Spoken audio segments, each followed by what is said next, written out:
Okay, in part number बेटा 5 हम part number 6 में बेटा हम पेंटिंग आर्ट के बारे में यानी कि चित्रकला के बारे में देखेंगे।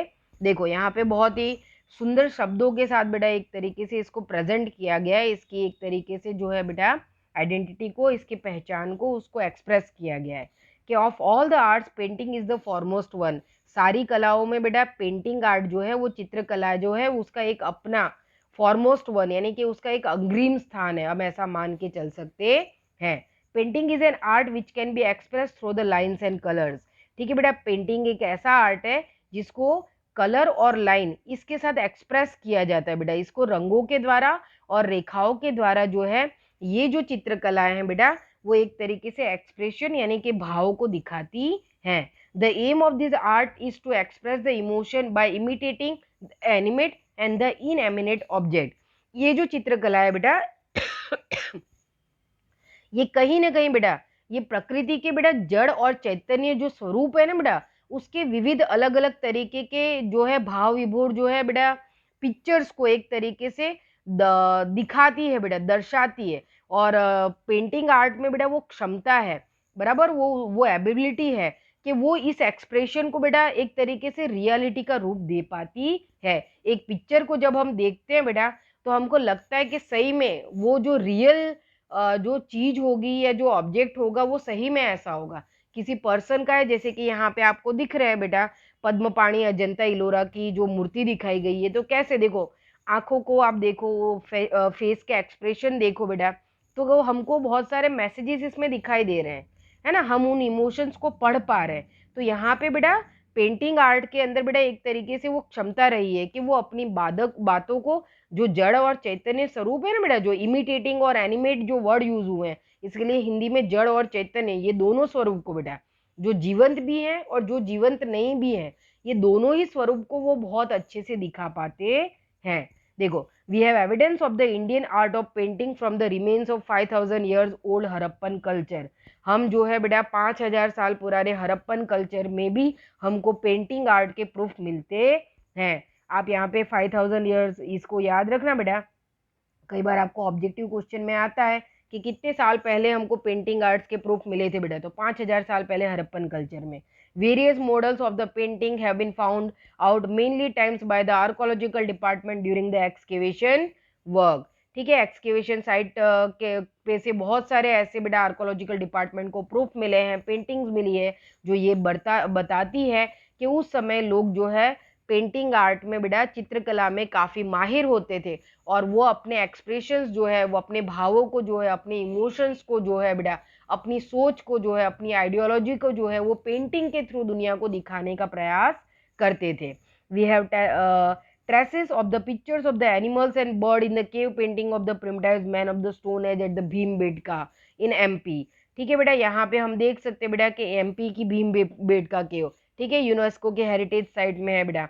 माना जाता है कि भीमबेटका केव में 5000 साल पुरानी, 8000 साल पुरानी, इवन 12000 साल पुरानी हमको केव पेंटिंग्स मिली है बेटा। भीमबेटका केव की भी कहानी कुछ मोहनजोदड़ो के जैसी ही है कि एक बार ऐसा हुआ बेटा कि एक आर्कोलॉजिकल डिपार्टमेंट के ऑफिसर थे, वो ट्रेन से सफर कर रहे थे और अचानक क्या हुआ कि मध्य प्रदेश के इन्हीं जंगलों के आसपास जाके बेटा वो ट्रेन जो है वो कुछ खराबी आ गई और कुछ घंटे के लिए रुक गई।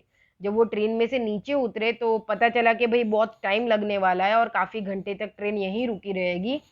तो क्या है कि आसपास उनको बहुत सारे पथरीली गुफाएं और ये सब कुछ दिखाई दे रहा था। वो धीरे धीरे चलते गए आगे और वो काफी मतलब अंदर तक निकल गए बेटा। जब उन्होंने अंदर से जाकर देखा तो गुफाओं के ऊपर उनको धुंधले धुंधले से, क्योंकि मिट्टी वगैरह जम गई थी, उनको कुछ पिक्चर्स नजर आने लगे। आर्कोलॉजिकल डिपार्टमेंट और इन चीजों की जानकारी रखता हुआ वो पर्सन था बेटा, तो उनको समझ में आया कि भाई ये कुछ अलग सा है, इसके ऊपर रिसर्च होनी चाहिए। जब उन्होंने उन पेंटिंग्स को ध्यान से पढ़ने की कोशिश की तो उनको ये रियलाइज हुआ कि ये आज के समय का नहीं है, ये तो अर्ली एज के टाइम पीरियड की चीजें दिखाई जा रही हैं। क्योंकि उन पेंटिंग्स के अंदर देखो, people use to draw the geometrical design sketches, elephant, rhinos, deers, notable among them. वहां पे उनको कुछ ट्रिग्नोमेट्रिकल जियोमेट्रिकल डिजाइन दिखाई दिए, उनको एलिफेंट्स जो है, राइनोसोरस जो है, डियर्स है, उनके पिक्चर्स दिखाई दिए। इसके साथ साथ उनको वहाँ पे पेंटिंग्स में कुछ ग्रुप पीपल जो डांस करते हुए दिखाई दिए, हंटिंग करते हुए ग्रुप पीपल्स दिखाई दिए, कुछ ऐसे पर्टिकुलर एनिमल्स के पिक्चर्स उनको दिखाई दिए जो कि आज के समय में मौजूद भी नहीं है। उनको ऐरावत हाथी की जो कहानियों में हम सुनते हैं कि ऐरावत हुआ करता था, उस तरीके के एलिफेंट्स के पिक्चर उनको भीमबेटका केव में दिखाई दिए थे। तो उन्होंने धीरे धीरे फिर आर्कोलॉजिकल डिपार्टमेंट को जब इसके बारे में जानकारी दी बेटा, अभी भी भीमबेटका केव की सिर्फ माना जाता है कि 20 से 30% केव्स के ऊपर रिसर्चेज हो पाई है बेटा, और उन पेंटिंग्स के बारे में जानकारी हासिल की गई है, और उसके ऊपर रिसर्चेज अभी भी चल रही है, क्योंकि ये बेटा हजारों की तादाद में है पहाड़ों के अंदर, और इनको ढूंढा जा रहा है, और इनके पिक्चर्स अब धीरे धीरे दुनिया के सामने आ रहे हैं। ओके, अब इसके बाद फिर भीमबेटका के बाद आ जाता है बेटा अजंता इलोरा। इसकी भी केव पेंटिंग्स बेटा वर्ल्ड फेमस है। Ajanta Ellora are incomparable specimen of such paintings. Drawing the sketches of swastik, picture, Ganesha at the time of festival and celebration is the old tradition of India.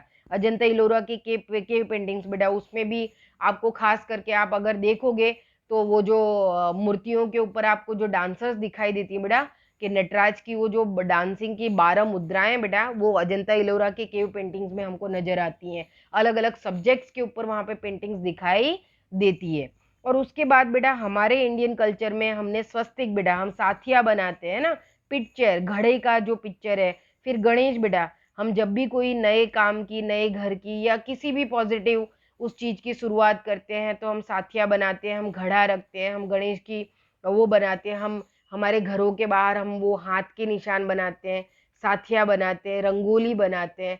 तो ये painting art में भी हमको दिखाई देता है। आज भले हम उसके लिए अलग अलग दूसरे भी जो चीजें यूज कर रहे हैं, लेकिन सही में पहले तो ये पेंट करके बेटा घर के दरवाजों पे, उसके कोने में, उसके ऊपर के फ्रंट के हिस्से में, उसके नीचे के साइड के हिस्से में इसको पेंट आर्ट के थ्रू बनाया जाता था। और ये सारे के सारे जो ऑब्जेक्ट्स है बेटा, ये स्केचेस है, वो पॉजिटिविटी को इंडिकेट करते थे बेटा, यानी कि हमारे लिए वो सकारात्मक एक तरीके का सिंबल बताते थे, वो शुभ, बराबर ना। एक तरीके से देखा जाए तो वो एक तरीके से माना जाता था कि ये हमारे इंडियन कल्चर में बेटा किसी भी काम को शुरुआत करते समय इन पर्टिकुलर स्केचेस और ऑब्जेक्ट्स का हमारे आसपास होना, या उनको ड्रॉ करना, या उसको बनाने के बाद काम की शुरुआत करना, दिन की शुरुआत करना, ये एक पॉजिटिविटी का इंडिकेशंस माना जाता था। ओके, फिर रंगोली है बेटा, rangoli making is also a very old tradition in some of the region of India. Rangoli भी जो है बेटा वो पेंटिंग आर्ट का ही पार्ट है। आज भी आप साउथ में चले जाओ, महाराष्ट्र में चले जाओ बेटा, उनके तो डेली रूटीन का ये हिस्सा है। सबसे पहले वहां पे घर की औरतें बेटा सुबह सुबह सबसे पहले नहाने के बाद अपने घर के दरवाजों पे आके ना रंगोली बना देती हैं। क्यों? क्योंकि वो पॉजिटिविटी का इंडिकेशन इसको मानती हैं कि इससे हमारे घर में सकारात्मक ऊर्जा आती है, सकारात्मक भाव आता है, बराबर। हमारे घर में सब कुछ यहाँ पे अच्छा होगा, ऐसी सोच के साथ सुबह में सबसे पहले रंगोली बना दी जाती है।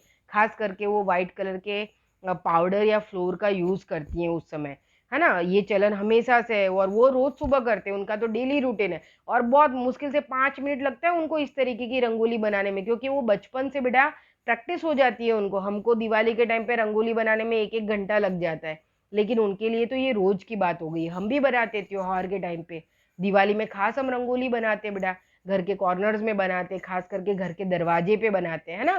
पहले हम नीचे मिट्टी से अच्छे से उसको लीप देते हैं बेटा, उसके बाद उसके ऊपर हम पहले जो है बॉर्डर्स बनाते हैं, आउटलाइन बनाते हैं व्हाइट कलर के उससे, फ्लोर से, आटे से।